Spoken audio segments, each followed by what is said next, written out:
días a todos, buenos días a todos los profesores, a todos los alumnos presentes, a las delegaciones de Santiago, a las delegaciones de regiones y también a nuestros queridísimos y muy especiales alumnos del Colegio Grange. Les queremos dar la más cordial bienvenida a la tercera versión de nuestro Congreso Educacional Cosmopolitis, que para este año, el del aniversario número 90 de nuestro colegio, por lo tanto un año súper especial para nosotros, ha dirigido su atención a lo que debe ser considerado uno de los más grandes desafíos de todos los que estamos presentes en esta asamblea, como profesores o como alumnos, y que estamos embarcados en este a veces difícil viaje que es la enseñanza y el aprendizaje. La pasión por enseñar y el gozo de aprender son tareas que a veces entre clases, pruebas, informes se nos parecen difíciles. En esta oportunidad vamos a tratar de buscar estrategias, métodos, momentos, caminos para llegar al objetivo, la búsqueda de un aprendizaje gozoso y de una docencia apasionada, donde el programa que hay que enseñar sea lo más compatible posible con lo que ustedes, los alumnos, quieren aprender y de la forma en que ustedes quieren aprender.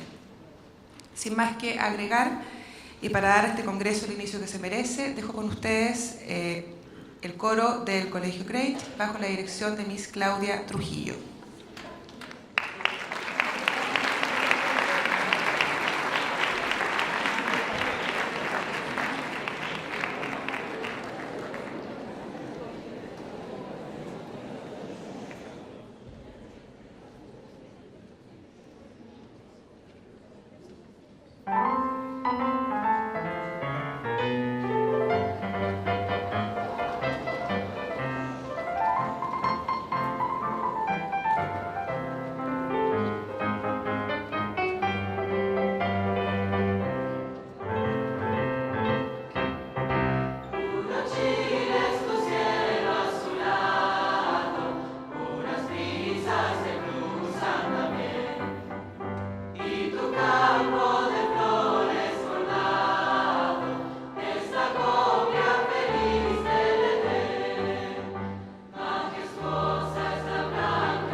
Después de esa preciosa interpretación del himno nacional, voy a pedirle a Mr. Rachid Benaman, nuestro rector, que pase adelante a inaugurar oficialmente este congreso.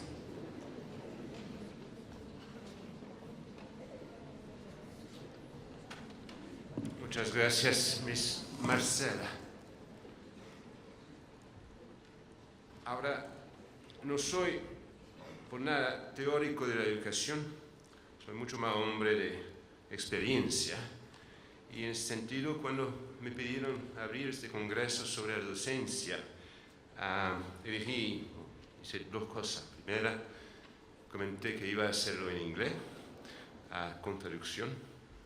Gracias, Miss Mercedes. Y la otra es que decidí enviar una carta de amor a los docentes, pero a los buenos. Y en ese sentido quiero pedirle su atención, 8 o 10 minutos máximo en inglés. Buena práctica para nuestro invitado, bienvenido, y por el resto obviamente saben el idioma y el contenido. There is so much I love about teaching, and probably more so as the years of experience pile on. Those youngsters keep your brains on the go, and working amongst them helps you continue the journey as lifelong learner. I know it's a cliche, but as educators we aim to kindle lifelong learners, and the key to it is to buy into it ourselves, keep marveling at new things, keep reading, acquiring new skills, and doubting all and everything. There are no dogma in education, just questions. And so, to passion of teaching and joy of learning. It is so sad that so many fall into teaching by default and not vocation. Teachers are at the core of any society, and their impact is infinite. Through education, society passes on knowledge, values, history, a sense of community, nation, humanity. Education is how society celebrates its past and therefore prepares for its future. Teachers are the architect of that future, the secure transition. Let's be clear, however, they are the facilitators of education and cannot be the sole educators. We are guides, enablers, masters of the keys, but by no means solely responsible for opening the doors. Joy of learning is greatly enhanced when messages are echoed at home and in society at large. I have long tried to express my passion to teach, for I believe that beyond knowledge, skills, language, and theatrics, passion is the true stock in trade of the teacher. Indeed, I cannot conceive spending a lifetime in education without being passionate, unless, of course, you mean instruction. Now, I am the product of French post-war Ministry of Public Instruction schooling, l'école publique, laïque, gratuite et obligatoire. Apart from the crowded classes, bullying, beatings, and feeling cold, I remember the savage selection, public humiliation, and constant fear. There were the breaks, spans hands on your head by the inspector's office, the seating in class according to your grade average, kneeling on the square metal ruler when you were caught out, the hundreds of lines of detention promising you would never do this or that again, being chucked out if you did not make the grades. But I have some good memories too, I think. As irrespective of resources, economic factors, facilities, or curricula, the few gifted maestros I had made all the difference. Deep down, I knew that if it was not for that class or that particular teacher, I would not make it through the day. Teachers are lifesavers. They also have the power to defy social fatalism. Those few times when I was lucky enough to have an enlightened teacher, I discovered true joy of learning. Lesson time flashed by, life reached paroxysm, and I could become anything I wanted to be. The master knew me, had spotted my interest, and seemed to genuinely care for me. If anything, though, all this tyranny certainly served as model for me to enter the profession and make a difference where I could, committed as I was to emulate mes maîtres and not the darker side of caning, poor practice, and downright child abuse. Educating, teaching, instructing, the word instruction carries with it significant meaning for us pedagogues. Learning requires instruction. Instruction implies that there will actually be demands, directives, contents, and some learning by rote. To be successful at learning, one must complete the instructions as provided. The word instruction carries with it a factory model connotation, and indeed, some of the best instruction I have followed was in the armed forces, or on the golf course. It is part of what we do in the classroom, and I would venture to say that in the context of Europe in Reconstruction, it served me and my contemporaries very well indeed. There is a lovely feeling of achievement in the fact of leaving a classroom, a sports field, a workshop or whatever, after half an hour of instruction, being able to do something that seemed impossible beforehand by simple recipe. But inspired teaching is pupil-centered, information-rich, mapped and cross-referenced in the curriculum, in a knowledge-based classroom. Teaching is the work of a teacher, and it includes instruction, of course, but so much more. It implies education, which is academic, but also encompasses moral and social aspects of a child's development. Teachers educate. They're not driving instructors. The two words should not be synonymous. The meanings are complementary, though contingency in some parts of the world would imply otherwise. But I have always preferred the school mastering word. I would choose teaching over instruction, but in reality I would prefer learning over both, as the pupil becomes the main protagonist. Learning is an action word centered on the child, and if you replace instruction with learning, magical things happen. The focus shifts from what the teacher is doing to what the pupils are doing, and how the application of the craft, the pedagogy, is influencing it. We produce learning objectives instead of instructional ones, learning strategies instead of instructional ones. We have a chance of shaping up self-sufficient, intrinsically motivated, lifelong learners, and that is what it's all about. You cannot be a great practitioner without true passion. Now, I shared my digs at university with a dentistry student. We became good pals and were equally excited at the thought of following our respective formative paths. Passionate as I was about the great vowel shift, and he about the implant of dental prosthesis. We met at a wedding last year, and I was saddened at greeting an aging, well-to-do, embittered gentleman who confided in me his disappointment at having spent a lifetime looking down the throat of silent, anonymous patients. By analogy, therefore, I would venture to say that joy of teaching leads to passion for learning. Teach with passion, or do not waste your time and that of others, quite apart from the damage you may cause. School mastering undeniably comes with responsibility. Teaching is the nature of human being. It is not only transmitting knowledge, but also showing how to, a savoir-faire.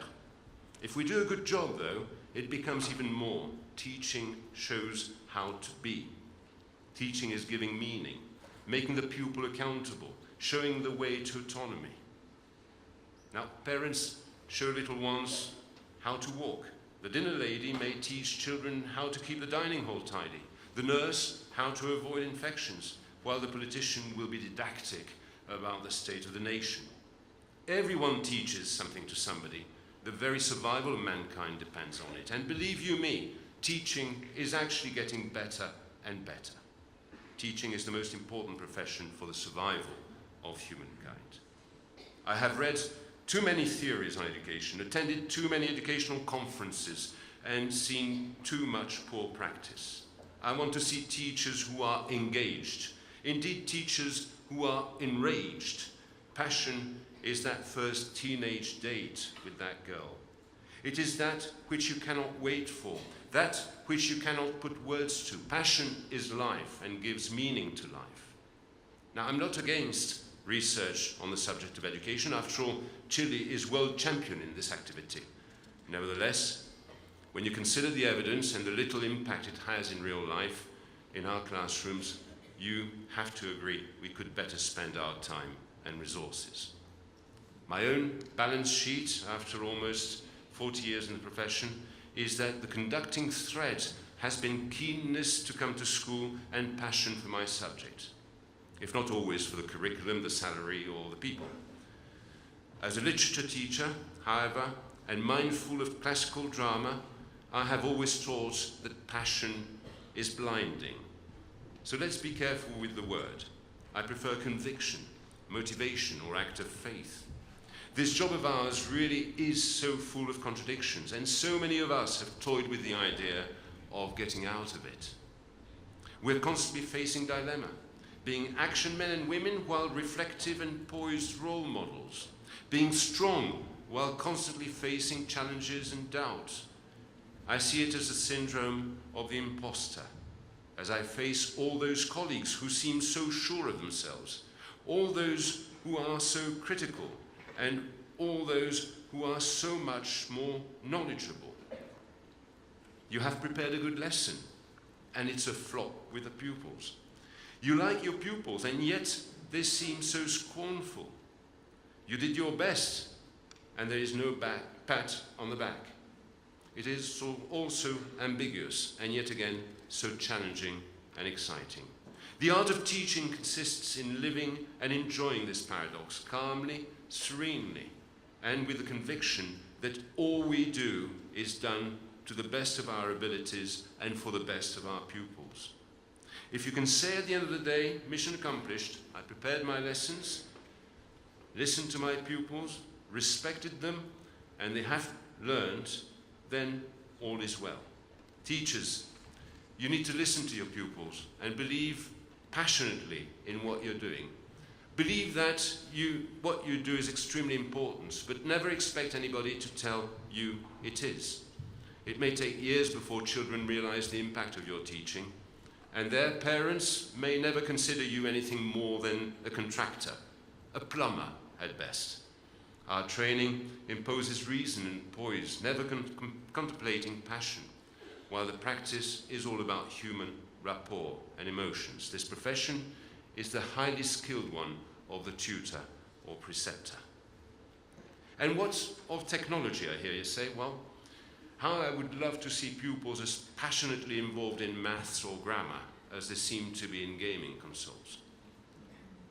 I would say, however, that in this deluge of information, disinformation, deformation and fake news from self-appointed critiques and judges, pseudo-thinkers and philosophers and other so-called specialists pouring their venom and spinning their webs on the net, we have never in history needed decent teachers as much as we need them today.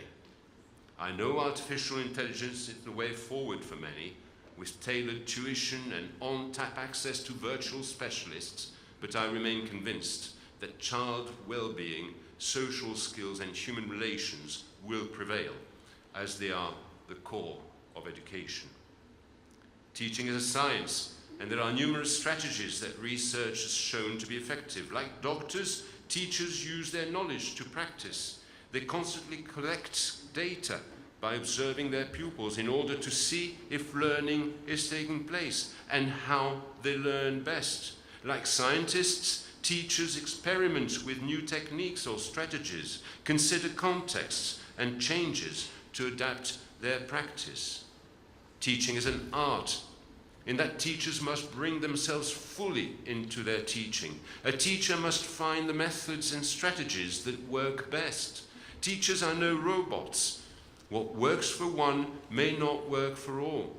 Adopting and adapting teaching styles is of the essence. Acting, proclaiming, mimicking, growling, chanting, joking, all the world's a stage for the effective teacher.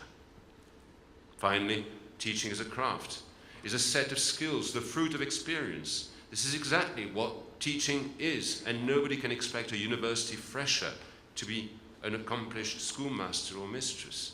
Teaching is complex, multidimensional, experience-based, and imbibed in reflection, self-introspection. One cannot teach how to teach. Master your subject, learn from experience, and the more art you give your lesson, the more inspirational you will be to young minds and the not so young.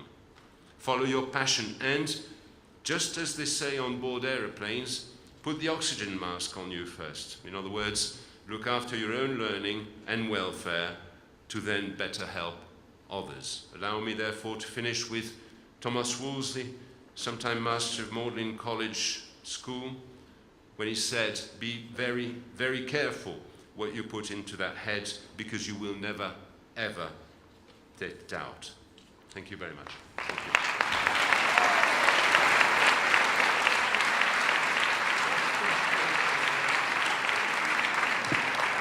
Muchas gracias. Muy lindas palabras. A mí me gustaría agregar que enseñar como profesora, enseñar para mí también es un privilegio, es una maravilla en realidad. Aquí hay muchos alumnos nuestros y quiero que sepan que estar ahí adelante de ustedes en una sala de clase es un privilegio, esa es la verdad. Así como es un privilegio escucharlos cantar, porque la verdad que también sus voces son, no como el dentista ese que estaba con pura gente callada, ¿sí? Nosotros tenemos puros alumnos que hablan, a veces más de lo que uno quiere, pero a veces cantan y cantan maravilloso, y eso es lo que vamos a escuchar ahora con el coro La Miss Claudia Trujillo. Una vez más nos acompaña el Miss Coro de la Miss Claudia. Gracias.